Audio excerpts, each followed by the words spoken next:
My mother smiled at a donor, pointed to my grandfather and said, "That's our rustic origin."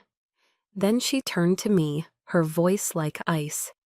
"Oprah, please stop standing like a soldier. You're ruining the picture." She had no idea I didn't come here to pose. I came to tear that picture apart. My name is Oprah Crane. I am 29 years old. I stepped into the great stair hall of the Philadelphia Museum of Art, and the air hit me like a physical thing, thick and heavy with the commingled scents of expensive perfume, catered canapes, and a particular kind of self-congratulation I'd come to recognize as the signature fragrance of my family's world. Murmurs and brittle laughter echoed off the high, vaulted ceilings, bouncing between the priceless tapestries and the marble statues. Men in bespoke suits and women in shimmering gowns drifted through the hall like elegant, predatory fish in a well-lit aquarium. This wasn't a party, it was a performance. My mother, Genevieve Crane, materialized from the crowd, a vision in an emerald silk dress that whispered against the stone floor as she moved.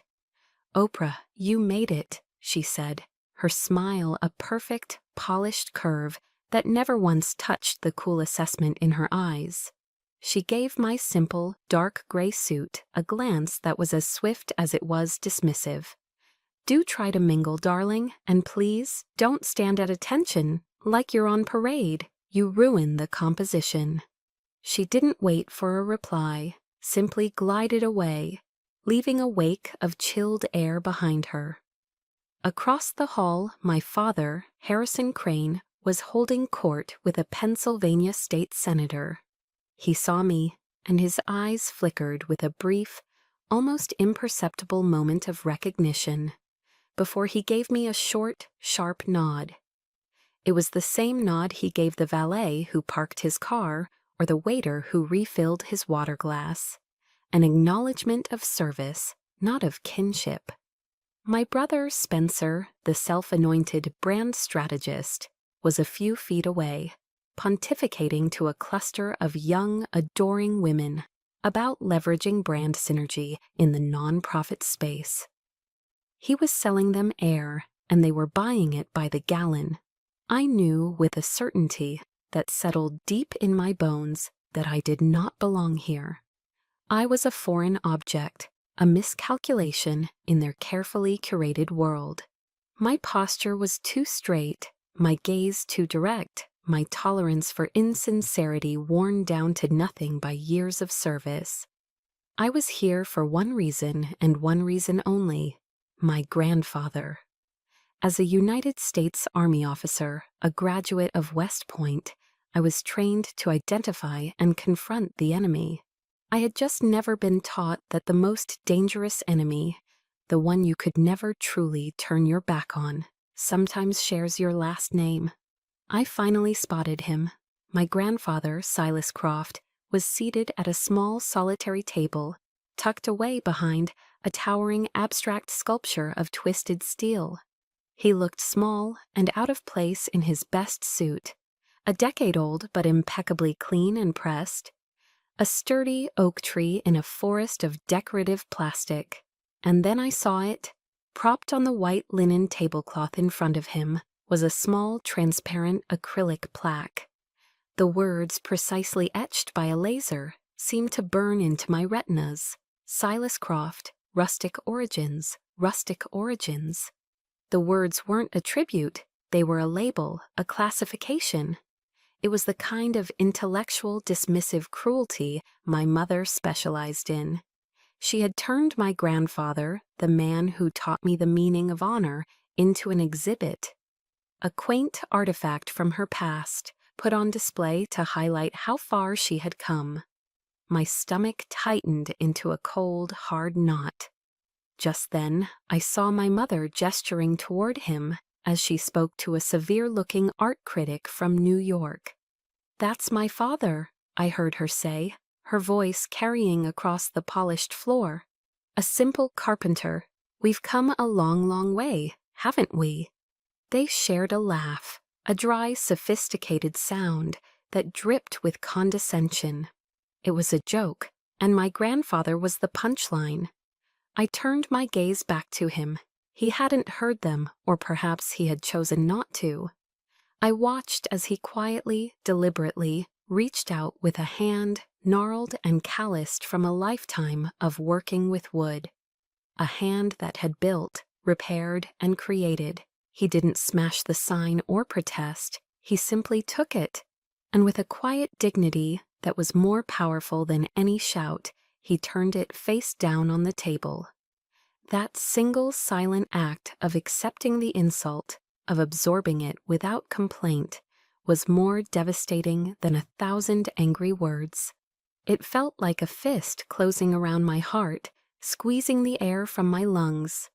In the sudden, ringing silence of my mind, the West Point Honor Code echoed, as clear as a bugle call at dawn. A cadet will not lie, cheat, steal, or tolerate those who do. Or tolerate those who do.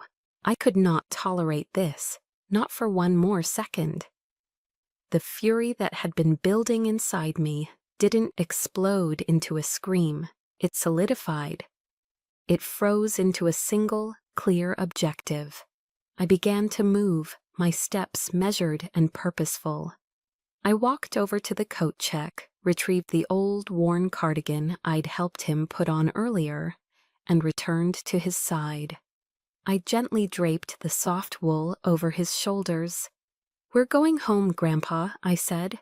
My voice wasn't loud, but it was clear and sharp enough to cut through the nearby chatter. My mother spun around, her face a mask of disbelief and fury. "Oprah, what in the world do you think you're doing? Don't you dare make a scene." I looked directly into her eyes. For the first time in my life, I wasn't looking at her as a daughter seeking approval, but as an adversary on a battlefield. I saw past the silk dress and the perfect hair to the cold, calculating strategist beneath. "I'm not making a scene," I replied, my voice as steady and cold as steel. "I'm escorting a man of honor out of this place." I helped him to his feet. He leaned on me slightly, and together we turned and walked away. We walked past the senator, past the art critics, past my stunned brother. We walked out of the grand hall, leaving the entire glittering false picture of their lives to begin cracking and splintering under the weight of its own hypocrisy. The engine of my grandfather's old Ford pickup truck rumbled softly as we crossed the Benjamin Franklin Bridge, leaving the glittering, indifferent skyline of Center City behind us. The bright lights of the museum faded in the rearview mirror, replaced by the warm, familiar glow of the streetlights illuminating the brick row houses of Fishtown. The silence inside the cab was a heavy blanket, thick with everything that had been said and everything that hadn't. Finally, as we turned onto his street, Silas spoke, his voice raspy with an emotion he rarely showed. "They're ashamed of me, Oprah," he said, his gaze fixed on the road ahead. "Ashamed of these hands, of the old workshop." He took a breath, a ragged, heavy sound. "I can take it, but I can't stand the way they look at you because of it, the way they make you feel." He paused, and then he delivered the line that fractured something deep inside me. "I don't care what they think of me. I only care what you think of me." His words didn't just hurt, they unlocked a door to a room filled with memories I had kept packed away, each one a piece of the same painful pattern. I realized in that moment that tonight wasn't an isolated incident. It was just the latest entry on a map of scars they had been carving onto me and onto this good man for years. My anger from the museum was no longer a hot, searing flame. It cooled, coalescing into something methodical and cold, something with a purpose. The memories began to surface, unbidden. Thanksgiving 2 years ago. I had been stateside for less than a week, just back from a grueling deployment in Afghanistan. I was 10 pounds lighter, my skin still kissed by a sun on the other side of the world, a faint ringing still echoing in my ears from a roadside bomb that had gone off too close to our convoy. The whole family was gathered around my mother's mahogany dining table, which was groaning under the weight of a perfectly roasted turkey, glistening cranberry sauce, and at least a dozen side dishes. Spencer was holding court, his voice booming with enthusiasm as he described a new marketing campaign for some organic, gluten-free vodka. My parents listened, rapt, their faces glowing with pride. "Now that's the real battlefield, son, brand building," my father declared, raising his wineglass in a toast. "That's where the real wars are won." Not a single person asked me about my war. Not one question about the dust, the fear, the bone-deep weariness, or the faces of the soldiers who served beside me. When I finally found a small opening and tried to share a simple story about the camaraderie, about how my platoon had adopted a stray dog we'd named Sergeant Scraps, my mother cut me off mid-sentence. "Oprah, please," she said with a tight, dismissive smile. "Let's not talk about war at the dinner table. It gives people indigestion." Just like that, I became invisible. A ghost in combat boots, sitting at my own family's Thanksgiving table. They passed the mashed potatoes around me as if I weren't there, celebrating victories in a world of branding and profit margins. A world I didn't understand and had no desire to join. The first memory triggered another. A year before that Thanksgiving, I'd come home on a short leave to find the roof of my grandfather's workshop leaking badly after a storm. I used the money I'd painstakingly saved from my officer's salary, money I'd earmarked for a down payment on a small condo, to have it repaired. When my father found out, he summoned me to his study. It was a room designed to intimidate, all mahogany, worn leather, and the smell of old money. "Oprah," he began, not looking at me, but at the flickering stock ticker on his widescreen monitor. "I paid for a West Point education. That was an investment in a powerful network, in a certain future." He finally turned his cold eyes on me. "And what do you do with it? You squander your capital on carpenters? You are devaluing yourself. You are becoming a poorly performing asset." He didn't see a daughter who loved her grandfather. He saw a stock that was trending downward, an investment that had failed to yield the expected returns. The words stung, not because they were cruel, but because they were so devoid of any recognizable human emotion. They revealed the stark, transactional nature of his view of the world, and my place in it. Later that night, I was staying in the small guest room at my grandfather's house. I couldn't sleep. I walked into his living room and saw my West Point graduation picture hanging in the place of honor above his simple fireplace. He had framed it himself, the wood a dark, rich cherry that he'd polished to a soft gleam. He was so proud. My father saw a failing investment. My grandfather saw his whole world. Standing there in the quiet house, the scent of sawdust and wood oil a comforting presence, I thought of a line from General Douglas MacArthur's farewell address to the cadets at West Point, a speech we had been required to memorize. "Yours is the profession of arms, the will to win, the sure knowledge that in war there is no substitute for victory." My father was right about one thing. This was a war. He had just mistaken the battlefield. And as I stared at my own determined face in that photograph, I made a silent vow. In this war, my war, there would be no substitute for victory. The sun was barely climbing over the rooftops of Fishtown the next morning. but I didn't allow myself the luxury of wallowing in emotion. The cold resolve that had settled in my heart the night before had a name. It was a mission. And missions required action, not contemplation. I sat at my grandfather's simple kitchen table, my laptop open, and initiated 2 video calls over an encrypted channel. There was no room for error, no space for leaks. My first call was to a face I'd trusted since our first year at West Point, Major David Chen, JAG Corps. His mind was a legal razor blade, honed by years of navigating the labyrinth of military law. When his face appeared on the screen, sharp and alert even at this early hour, I got straight to the point. Dave, I need you to look into the charter and financial records of a nonprofit foundation, I said, my voice low and even, extremely discreetly. Consider it done, he replied, no hesitation. He didn't ask why, he didn't need to. My second call was to Commander Eva Rostova.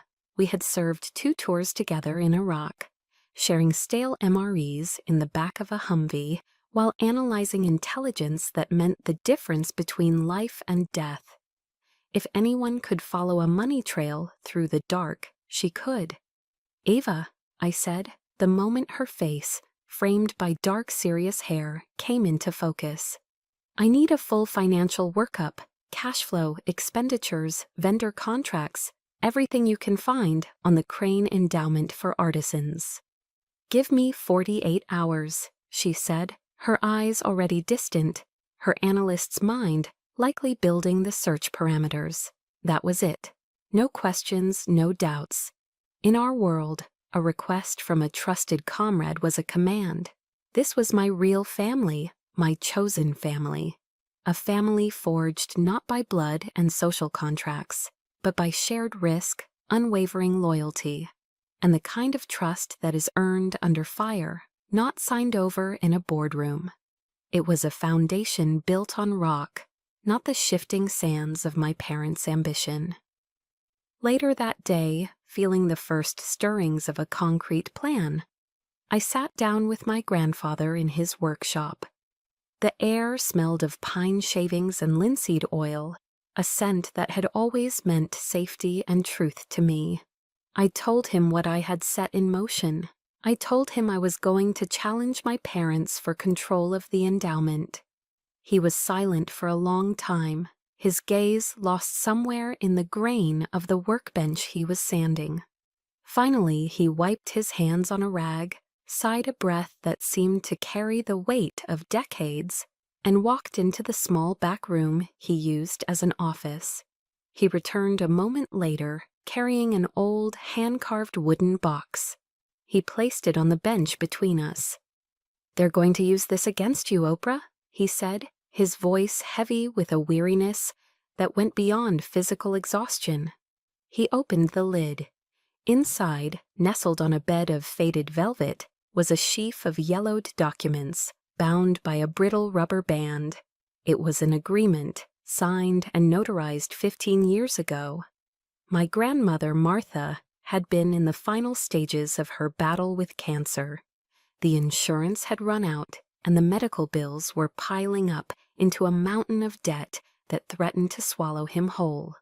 To save his wife, to give her the best care possible in her final days, Silas had signed a covenant. He had willingly, legally, transferred controlling interest of the endowment, his life's work, his legacy, to Genevieve and Harrison. In return, they had agreed to pay every last medical bill, no matter the cost. "I sold my legacy," he confessed, his voice cracking for the first time. He wouldn't meet my eyes. "I sold it for 6 more months with the love of my life." My heart didn't just break, it felt like it had been ripped from my chest. My neat, clean, righteous war had just become a messy, complicated quagmire. I wasn't just fighting for his honor anymore. I was fighting against his own signature, against an impossible choice born of absolute love and utter desperation. My mother's first line of attack was now clear. She wouldn't have to lie. She would tell the truth, her truth. A basic tactical lesson from my training echoed in my mind. No plan survives contact with the enemy. I had just made contact, not with my parents, but with the complex, painful truth of the past. The initial shock subsided, replaced by a cold, new clarity. My mother would spin this. She would paint me as the ungrateful, belligerent daughter, trampling on a sacred promise her own grandfather had made. She would portray him as a victim they had magnanimously rescued. But I saw a different picture. They didn't rescue him. They used his darkest moment as leverage. They saw his grief as a business opportunity. They had turned an act of love into a hostile takeover. I reached out and placed my hand over his on top of the yellowed documents. His hand was trembling slightly. Mine was steady. "No, Grandpa," I said, my voice quiet but firm. "You didn't sell your legacy. You traded it to save Grandma. You made a choice any good man would have made." I looked him straight in the eye, willing him to see the conviction in mine. "Now I'm going to get it back, not just for you or for Grandma's memory. I'm getting it back for every artist this endowment was created to help." My objective hadn't just changed, it had grown. This was bigger than the Crane family. This was about justice. The call came after midnight, jarring me from a restless sleep. It was David Chen.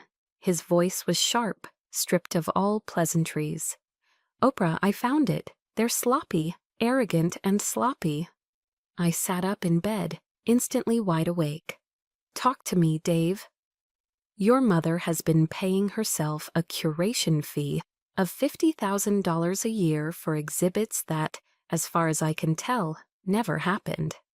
There are no records, no rental agreements, no transport manifests. The money just vanishes into a private consulting LLC under her maiden name."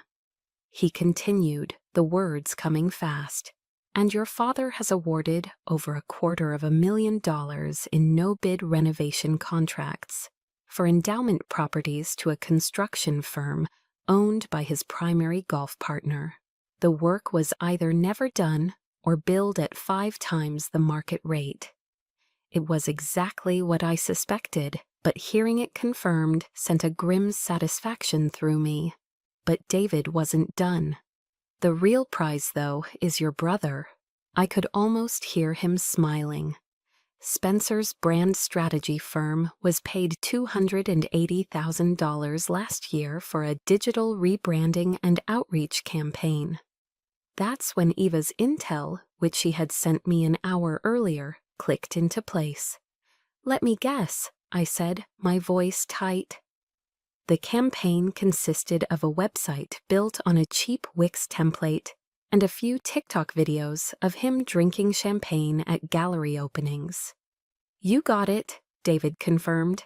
"It's blatant textbook embezzlement, Oprah. They've been using the endowment as their personal slush fund for years." "We have them," I breathed, a fragile spark of hope igniting in the darkness of my grandfather's guest room. "We finally have them." I was a fool. I had learned the hard way in the military that you never, ever underestimate a ruthless enemy. And I had forgotten just how ruthless my father could be. The next morning, my phone rang again. This time it was Spencer, his voice a high-pitched, panicked squeak. "Oprah, have you seen the Philly Torch?" My blood ran cold. The Philly Torch was a local tabloid known for its sensational headlines and morally bankrupt reporting. I pulled up the website on my laptop, my stomach clenching into a tight, painful knot. The headline screamed at me in bold black letters that seemed to leap off the screen. "Hero or Hellraiser? The unstable past of the Crane heiress trying to topple her family." Below it was a picture of me in my army dress uniform, smiling on graduation day at West Point, juxtaposed with a grainy, long-lens photo of me shouting orders during a training exercise. My hands started to shake. I clicked on the article. Citing sources close to the family, the story twisted a harrowing sealed incident from my time in command. A difficult tactical decision I had made under fire, a choice that had saved the lives of my entire platoon at the cost of 2 military vehicles, was repainted as the reckless, impulsive action of an officer suffering from undiagnosed PTSD. They used phrases like erratic behavior and emotional instability.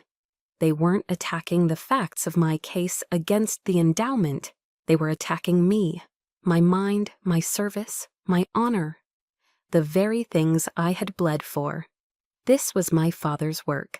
It had his signature all over it, brutally efficient, surgically cruel, and completely devoid of any moral boundary. He couldn't fight me on the truth, so he was trying to destroy the person telling it. The blow landed exactly as he intended. Within an hour, the calls started. The first was from a retired art professor on the endowment's board, his voice thick with a new, cautious doubt.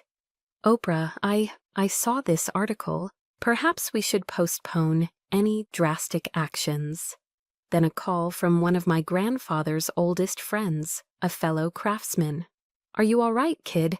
This stuff they're writing, is any of it true?" The seeds of doubt had been sown. For a long, terrifying moment, I felt the ground crumble beneath me. I felt utterly and completely alone. That evening, I couldn't bear the confines of the small house.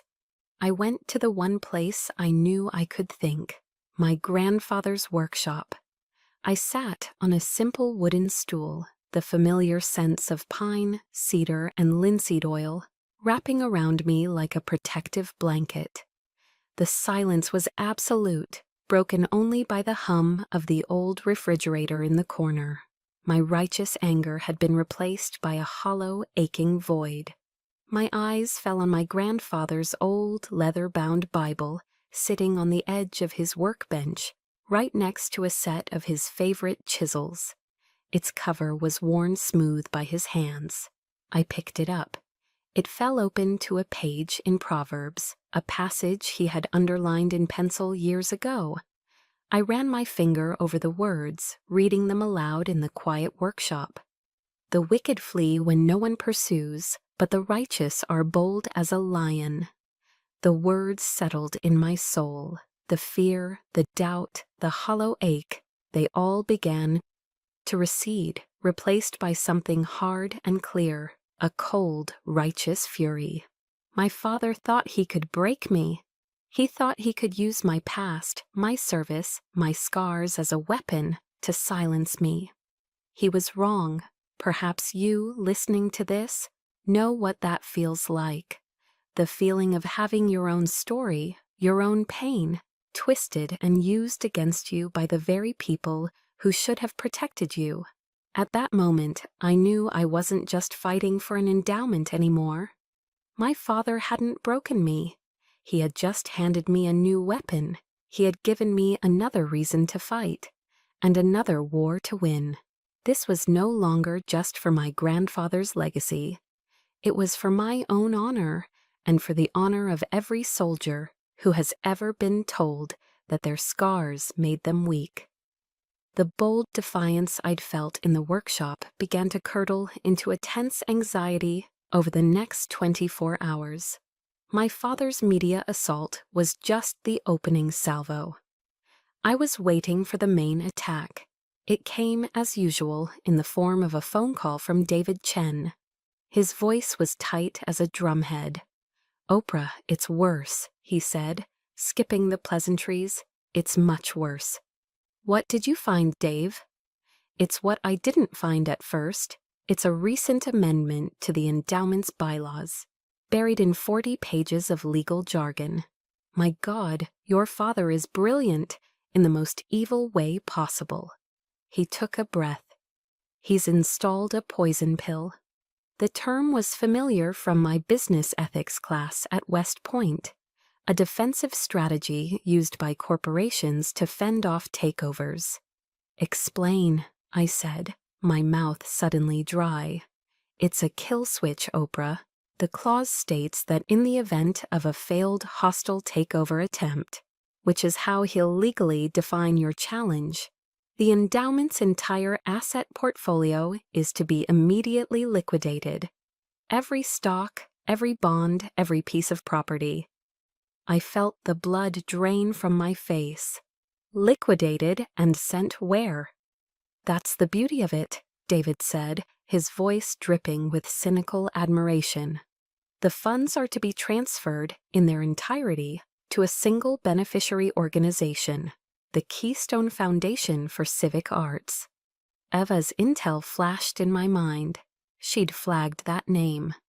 Keystone is run by his business partner, I said, the words feeling like ash in my mouth. Jonathan Black. Exactly, David confirmed.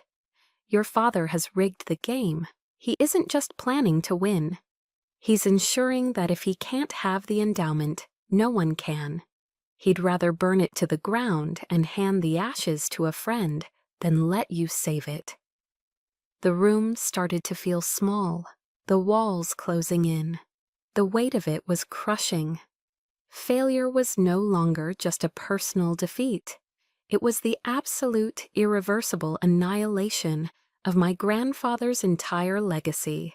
The pressure was immense, a physical weight on my chest. I was completely, utterly checkmated. While I was still reeling from the news, my phone buzzed with a call from an unknown number. I almost ignored it, but something made me answer. Hello? Oprah? It's me, Spencer. His voice was unrecognizable. The usual smooth, arrogant cadence was gone, replaced by a raw, trembling tremor. It was laced with a bitterness so profound it was almost a sob. They're throwing me under the bus, he choked out, the words tumbling over each other in a panicked rush. Dad told the board that all the questionable expenses were my fault. He called it youthful inexperience and overzealous ambition. Mom just sat there and said she had her concerns and had warned me. I could hear a wet, gulping sound on the other end of the line. For the first time in my entire life, I didn't hear the entitled brat I had grown up with. I heard the naked, desperate pain of a child who had just discovered that the love he thought he had was entirely conditional. They never saw me as the heir, Oprah, he said, his voice cracking completely. I was just a marketing tool, a flashy accessory. The second I became a liability, they cut me loose. They're going to sacrifice me to save themselves. The ugly truth of it had finally broken him. A part of me, the hardened soldier, felt nothing but contempt. But another deeper part felt a flicker of something else. A grim, tragic pity. He was my brother, and he had been devoured by the same machine I was trying to fight. I have something, Spencer said, his voice shifting, the pain hardening into a new, venomous hatred. I have proof. My grip on the phone tightened. What proof? An email chain from Dad's personal account to mine. He gave me explicit, step-by-step instructions on how to use the endowment's credit card to pay for our family ski trip to Aspen, how to log it as strategic partnership development with a mountain resort. He was talking faster now, fueled by the rage of the betrayed. He did the same for his birthday party at the Union League. It's all there, Oprah. The dates, the amounts, the instructions. It's undeniable. There it was, the silver bullet. The one piece of evidence that could blow their entire defense out of the water, proving their direct, malicious intent. But it was coming from him. Spencer, the co-conspirator. The entitled, shallow fool I had never once respected. To use it, I would have to trust him. I would have to align myself, even temporarily, with the very corruption I was fighting against. It went against every principle of the honor code that was etched into my soul. But then another piece of my training surfaced from a different, more brutal classroom. A survival instructor at Fort Bragg, teaching us how to escape and evade in hostile territory. His voice was a low growl in my memory. Improvise, adapt, overcome. You use the tools the enemy gives you. The choice was impossible, and yet it was the only one I had. Send it to David, I said, my voice flat and cold, devoid of all emotion. Everything you have. I paused, and don't contact me again. I ended the call before he could reply. I had made my decision. I would adapt. I would use the weapon my enemy had placed in my hand. I would win. The cost was something I would have to figure out later. The moral haze of the previous day had burned away, leaving behind the hard, clear light of purpose. There was no more hesitation. There was only the mission. My small apartment, which had felt like a refuge, was now a war room. That night, I convened a secure video conference with David and Eva. My laptop screen was a mosaic of faces, financial charts, and headshots of the endowment's board members. A photo of my old Army unit was pinned to the wall beside my desk. The faded image of my comrades, a silent reminder of what true loyalty looked like. I remembered our motto, the motto of the Army Rangers, sua sponte, of their own accord. It was time to take the initiative. This is no longer a vote of no confidence, I began, my voice crisp and authoritative. The shift in my own demeanor was palpable. I wasn't the wounded daughter anymore. I was the commanding officer. This is a campaign. We have two primary objectives. Objective 1, neutralize the poison pill. Objective 2, complete removal of the Crane leadership from the board. David, looking tired but energized, nodded from his office in Washington, D.C. I'm on the legal front. I'm drafting a motion that frames our challenge not as a hostile takeover, which triggers the poison pill, but as a fiduciary protective action. The bylaws allow for emergency intervention by a direct descendant if the board is proven to be acting against the endowment's core mission. We'll argue we aren't trying to take it over, we're trying to save it from the people destroying it. Eva, her expression as serious as ever, chimed in from her home in North Carolina. Intel front is covered. I've compiled all the evidence, the fake invoices, the no-bid contracts, the financial statements, into a single, comprehensive intel package. And I've embedded the crown jewel, the complete email chain from Spencer. Good, I said. We have the ammunition. Now we need the soldiers. That was the hardest part. The smear campaign had worked. Several of the board members who had initially supported me were now wavering, spooked by the attack, on my reputation. An email wouldn't be enough. This required face-to-face engagement. Over the next 2 days, I met with them, one by one, on their own turf. I had coffee with Maria Flores, a respected community leader, at a bustling cafe in South Philly, the aroma of strong espresso hanging in the air. I visited the dusty, turpentine-scented Kensington studio of Arthur Finch, an elderly sculptor whose work my grandfather had championed for decades. I didn't lead with the spreadsheets and bank statements. I started with the story. Arthur, I said, sitting on a stool surrounded by his powerful abstract metalworks. Do you know what they called my grandfather at that gala? A rustic origin. They put a sign on his table like he was a piece of antique furniture. I showed them the article from the Philly Torch on my phone. I let them see the ugly headlines, the twisted words, and then I told them about the poison pill. This isn't just about corruption anymore. I explained to each of them, my voice low and earnest. This is about their scorched earth policy. They are willing to burn my grandfather's entire legacy to the ground out of pure spite if they don't get their way. This has stopped being a Crane family affair. This is a fight for the very soul of the endowment you've sworn to protect. I watched their faces as I spoke. I saw the doubt in their eyes soften, then harden into a familiar cold anger. I saw their sense of duty reignite. They were artists, activists, and teachers. They understood the difference between value and price. By the end of the second day, I had my votes. That night, we held our final briefing. The plan is set, I said, outlining the sequence of events. D-Day will be the quarterly board meeting 3 days from now. I laid out the phases. Phase 1. David, you will open the proceedings. You'll officially invoke the Fiduciary Protective Action Clause and establish the legal grounds for a no-confidence hearing, shutting down any attempt to dismiss us. Phase 2. That's my entrance. I will present the intel package. We start small with the questionable expenses, the pattern of mismanagement. Then we escalate. We end with the final charge, the shock and awe of Spencer's emails, proving direct, fraudulent intent from my father himself. Phase 3, I concluded, is the vote.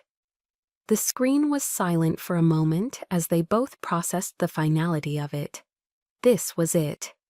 Everything rested on a single, perfectly executed operation. Before we ended the call, Eva's steady gaze met mine through the screen. Are you ready for this, Oprah? I turned and looked out my window.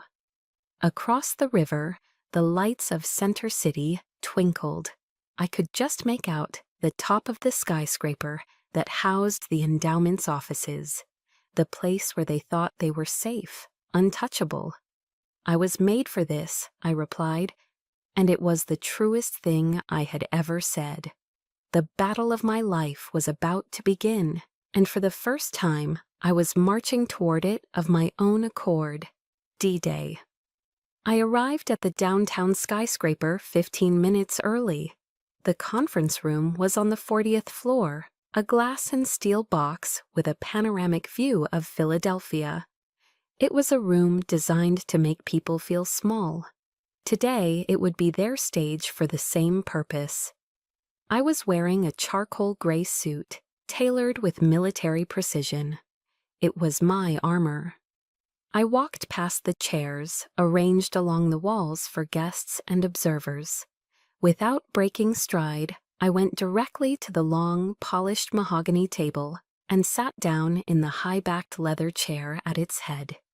The chairman's seat, my father's seat. A few minutes later, my parents swept in, accompanied by my brother Spencer, who looked pale and nervous. They stopped short when they saw me.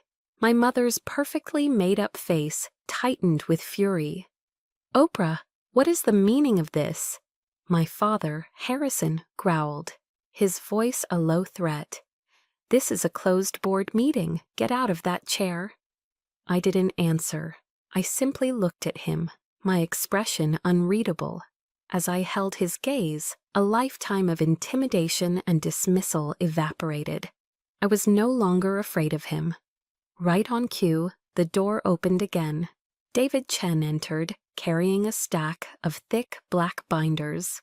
Behind him, walking with a quiet strength that seemed to fill the room, was my grandfather Silas.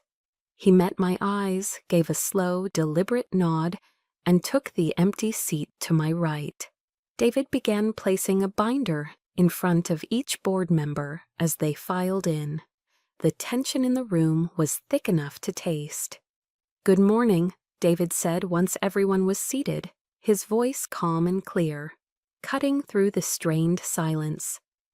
"Pursuant to Article 4B, Section 3 of the Endowment's bylaws, this quarterly meeting, at the formal request of a direct descendant of the founder, and with the signed support of 1/3 of the charter members, is now officially a no-confidence hearing regarding the current leadership. The room went completely still. You could have heard a pin drop on the plush carpet. The battle had begun. "This is outrageous," Genevieve sputtered, finding her voice first. "This is a childish rebellion, orchestrated by a disturbed and ungrateful daughter." Harrison pointed a finger at my grandfather. "And you let her do this? She is breaking the very promise you made to us." He was playing his first card, the covenant. David didn't flinch. "The covenant you refer to, Mr. Crane, was an agreement to cover medical expenses. It was not, however, a license for gross negligence and embezzlement."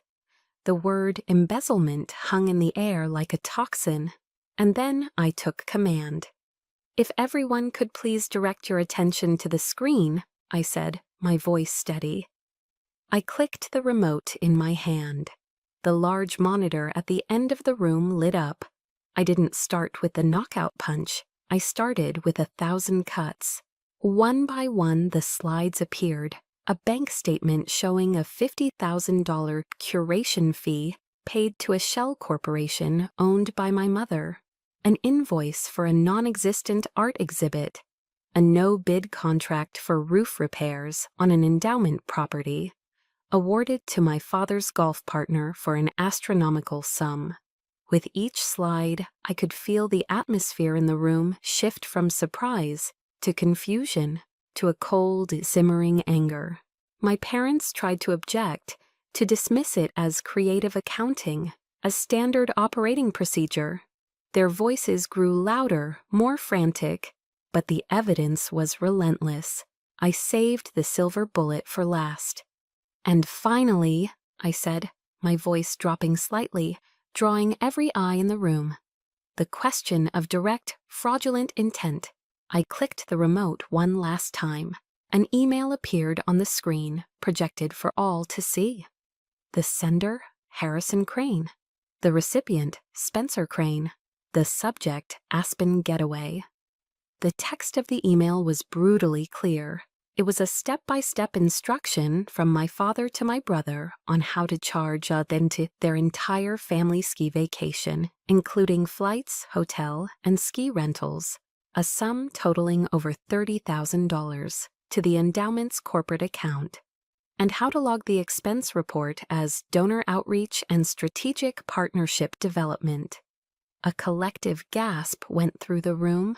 Genevieve's face, a moment ago flushed with indignant rage, turned a pasty, ashen white. Spencer looked like he was going to be physically ill. My father, for the first time in his life, was utterly speechless. He was stripped bare, his arrogance and power gone, leaving only a common, greedy man in their place. The poison pill, he finally managed to rasp, his last desperate threat. "You force this vote, and the entire endowment is dissolved. It all goes away." David stepped forward calmly.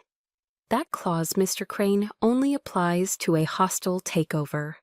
Our legal position, which is now supported by irrefutable evidence of a pattern of criminal fiduciary malfeasance, is that this is a legacy protection action as defined in the Charter." He looked my father directly in the eye. "We are prepared to file a civil suit against you and your wife personally for damages. Would you care to test your poison pill theory in a federal court?" That was the kill shot. The fight was over. The vote was a mere formality. One by one, the hands of the board members went up, unanimous. Genevieve, Harrison, and Spencer Crane were removed from the board of the Croft Endowment, effective immediately. Harrison stared in disbelief for a second, before his face contorted in pure, impotent rage.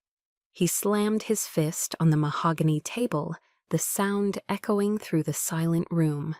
He spat a single vile curse, then grabbed his stunned wife by the arm and stormed out, dragging Spencer in his wake.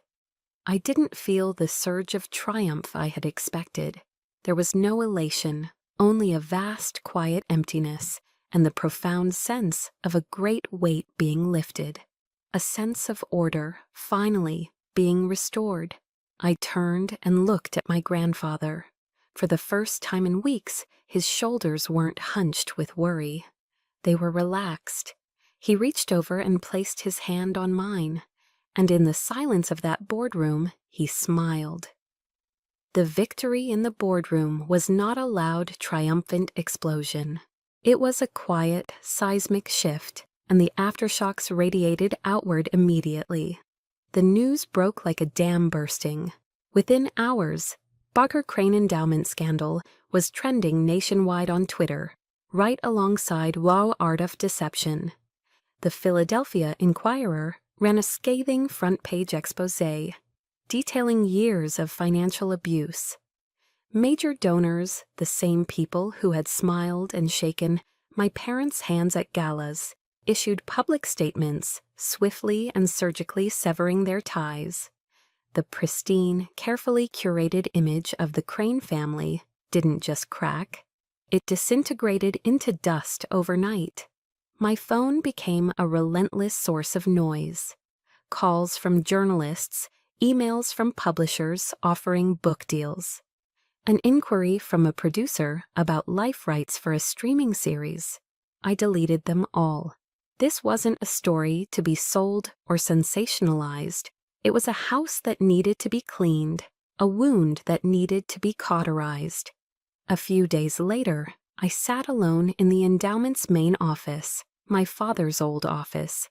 The scent of his expensive cologne was gone, replaced by the neutral smell of industrial carpet cleaner. It was so quiet. The constant thrumming energy of his ambition had vanished, leaving a strange, echoing silence in its wake. And in that silence, I felt the full weight of my own exhaustion. It was a bone-deep weariness that settled into my soul. The war was over, the enemy was vanquished, but the adrenaline had faded, leaving a hollow ache in its place. I had won, but I had also lost the only family I had ever known, even if it had never truly been mine. The final salvos from my family came not in a boardroom, but through my phone. My mother called first. The condescending, imperious tone was gone. In its place was a cloying, manipulative whine I knew all too well. It was the voice she used when she wanted something she knew she didn't deserve. "Oprah, how could you?" she began, her voice thick with manufactured tears. "You've destroyed us. You've destroyed the family name. You've destroyed yourself. After everything we gave you, you can't do this to your mother." I listened, and for the first time I felt no anger. Only a vast, bottomless sadness, a sadness for the woman on the other end of the line, a woman so trapped in her own narrative that she was incapable of seeing the wreckage she herself had caused. She would never understand. She couldn't. "Goodbye, Mom," I said softly, and I disconnected the call. My father didn't bother to call. His communication was, as always, brutally efficient. A single text message appeared on my screen an hour later. "You will regret this." It wasn't a threat, it was a curse, a declaration of a war that, in his mind, would never be over. Spencer sent a long, rambling email, a masterpiece of self-pity and blame-shifting.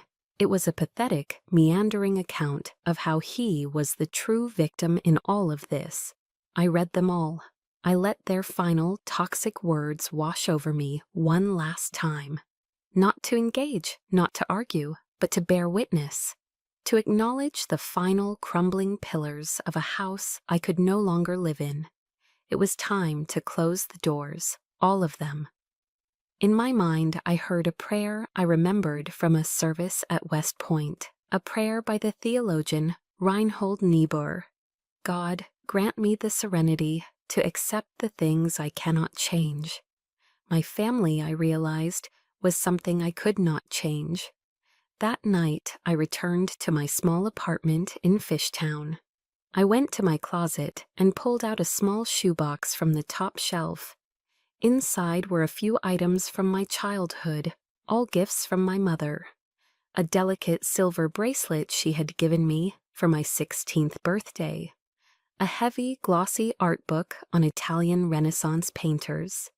They weren't gifts of love, I understood that now. They were tools, instruments designed to shape me, to mold me into a daughter she could display. A reflection of her own refined tastes. I didn't smash them. I didn't burn them. That would have been an act of passion, and the passion was gone. I simply, quietly, placed them in a plastic grocery bag. I walked down the 2 flights of stairs, out the front door, and dropped the bag into the public trash can on the corner of my street. It wasn't an act of anger, it was an act of release. Back inside, I pulled out my phone. I scrolled to my mother's name and held my finger over the screen. Delete contact. I did the same for my father and for Spencer. It was a simple digital act, but it felt profoundly real. I was erasing them. Not from history, but from my future. Maybe you've had to do something similar. Maybe you've had to make that quiet, painful, and necessary choice. To build a wall to protect your own peace. It's a strange kind of grief, isn't it? To mourn someone who is still alive. It was time for the next line of that prayer. The courage to change the things I can. And the first thing I could change, the only thing I truly had control over, was my own life. The act of cutting my family out of my life created a vacuum, a vast, silent space. The war was over, but now came the infinitely harder task, building the peace. The reconstruction of the Croft Endowment was a more difficult and grueling campaign than the one I had waged to win it back. With David Chen and a new interim board of directors, the same community leaders and artists I had met with in coffee shops and studios, we began the painstaking work of sifting through the wreckage. We spent weeks in the endowment's office, poring over hundreds of rejected applications from the past decade. It was a heartbreaking archaeology of dismissed talent. We read desperate, handwritten letters from painters in rural Pennsylvania, saw photographs of brilliant sculptures from welders in forgotten industrial towns, and reviewed proposals for incredible public art projects that had been passed over. They were rejected, not for lack of merit, but for lack of a compelling brand story, as my mother's notes often indicated. Each file was a stark, painful reminder of the soulless corporate rot we had excised. Then came the hardest part. We started making phone calls. I made the first one myself, my hand trembling slightly as I dialed the number of a ceramicist from Allentown, whose portfolio had been breathtaking. "Hello, may I speak to Maria Sanchez?" I asked, my voice quiet. A hesitant voice replied, "This is she." "Ms. Sanchez, my name is Oprah Crane. I'm calling from the Croft Endowment for Artisans." I took a breath. "I'm calling to apologize. We went through our past records and realized a terrible mistake was made. Your work is extraordinary, and your application should never have been rejected. We were wrong, and we would be deeply honored if you would allow us to reconsider it." There was a long, profound silence on the other end of the line. I could hear her quiet breathing. Then a single whispered word. "Why?" "Because," I said, "we're finally doing things the right way." That first call was followed by dozens more. Each one was a small, difficult act of rebuilding trust. Each apology, each admission of failure, was a new brick being laid in a new foundation, one built on honesty and respect. A year later, there was no black tie gala to celebrate the new Croft Endowment. There were no champagne flutes or self-congratulatory speeches. Instead, we gathered on a sunny Saturday afternoon in Fishtown. We stood inside a refurbished old brick warehouse, its vast interior now flooded with natural light from a dozen new skylights.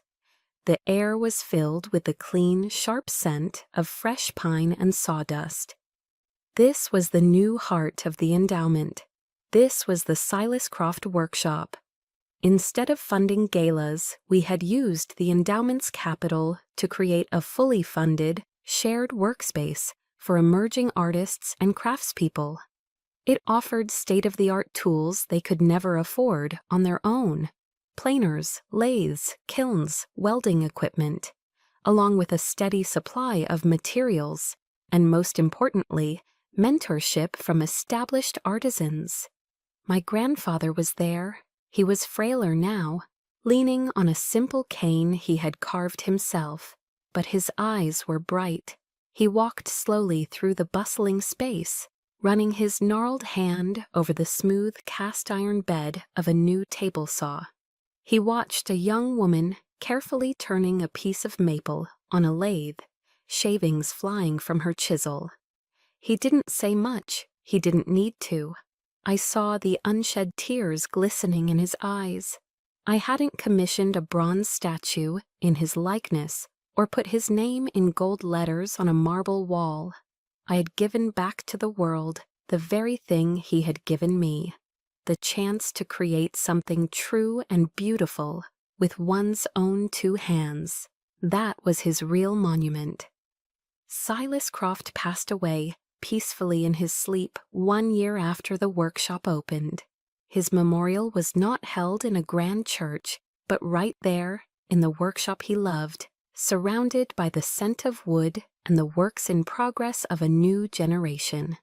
It was a small, intimate gathering of friends, family, and the young artists he had inspired. When it was my turn to speak, I didn't read from a prepared eulogy. I didn't talk about his life or his death. I just told a short story, my voice echoing softly in the high-ceilinged room.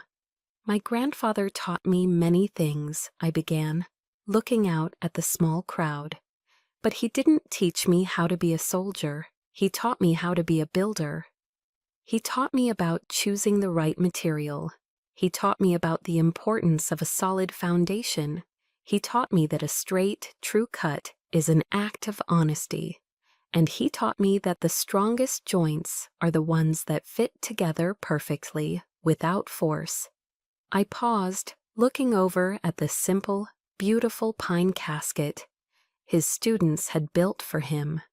And the most important lesson he ever taught me was this: sometimes, to build something that will last, you first have to have the courage to tear a rotten structure down to its very foundation so you can start again and build it right. His legacy wasn't a name on an endowment. It wasn't in a bank account. It was here, in this room. It was in the skills he had passed down, in the quiet dignity of his work. It was in my hands and in the choices I would make for the rest of my life about what I, too, would choose to build. I didn't stay in Philadelphia. After the new board was firmly in place and the endowment was back on the course my grandfather had intended, I knew my work there was done. The city, with its glittering towers and its long shadows, held too many ghosts. So I left, quietly, without fanfare. I drove west, across the state, and settled in a small city in the heart of the Pennsylvania Rust Belt. It was a place of proud, stubborn brick, of old, silent factories, and of resilient people who understood the value of a hard day's work. It felt real. It felt like coming home to a place I'd never been. With my own savings, the back pay and disability funds I had from my time in the Army, I rented an old, dusty two-bay auto garage on a quiet side street. I didn't launch a major foundation. I didn't seek out donors or issue press releases. I started a small, simple, nonprofit organization with a singular mission: to teach vocational skills and hands-on crafts to fellow veterans who, like me, were navigating the difficult, often lonely journey of reintegrating into the civilian world. They came, at first a trickle, then a steady stream. Men and women with scars, both seen and unseen. Soldiers carrying the weight of things they couldn't talk about, looking for a new mission. Here in the quiet of the workshop, they learned to work with their hands again. They learned to measure and cut wood, to weld metal, to turn rough raw materials into something useful, something beautiful, something whole.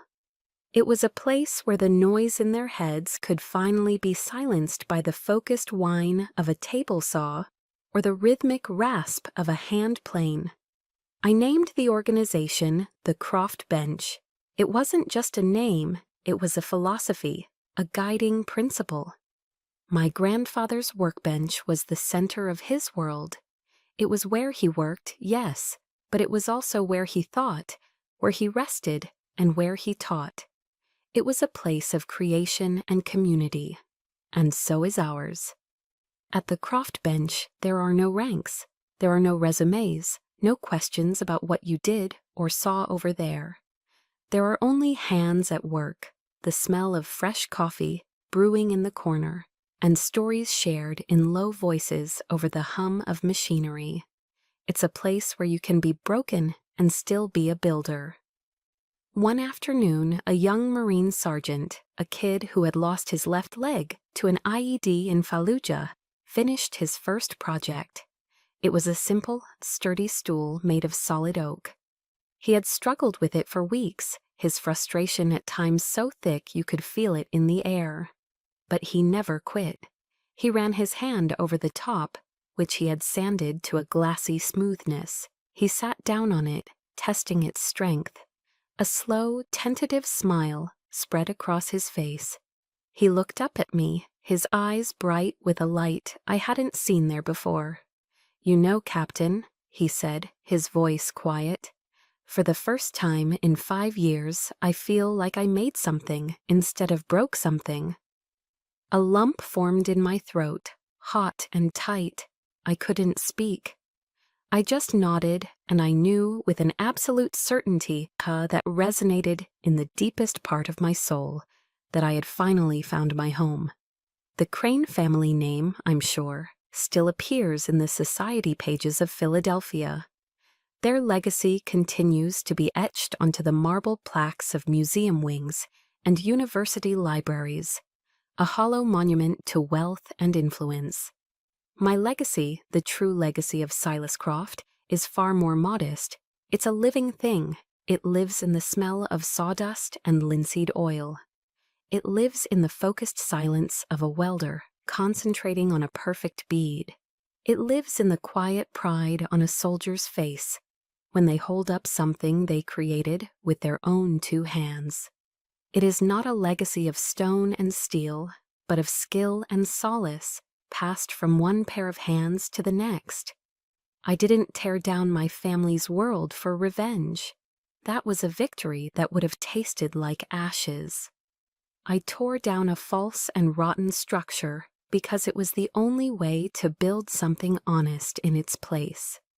And here, in the quiet peace of this dusty workshop, surrounded by the quiet hum of creation and the gentle camaraderie of my fellow builders, I finally understood. This was my victory. This was my peace. My grandfather's true legacy wasn't in what he owned, but in what he taught me, how to build something honest from the ground up. This journey has taught me that we all have the capacity to be builders in our own lives. It makes me wonder about the builders in your life. Who was the person that taught you not just a skill, but a value? What is the one thing, a relationship, a garden, a piece of art, that you are proud to have built? I would be honored to read your stories in the comments below. And if you believe in the power of stories about resilience and finding strength on your own terms, please consider subscribing and joining our community. We have many more to share.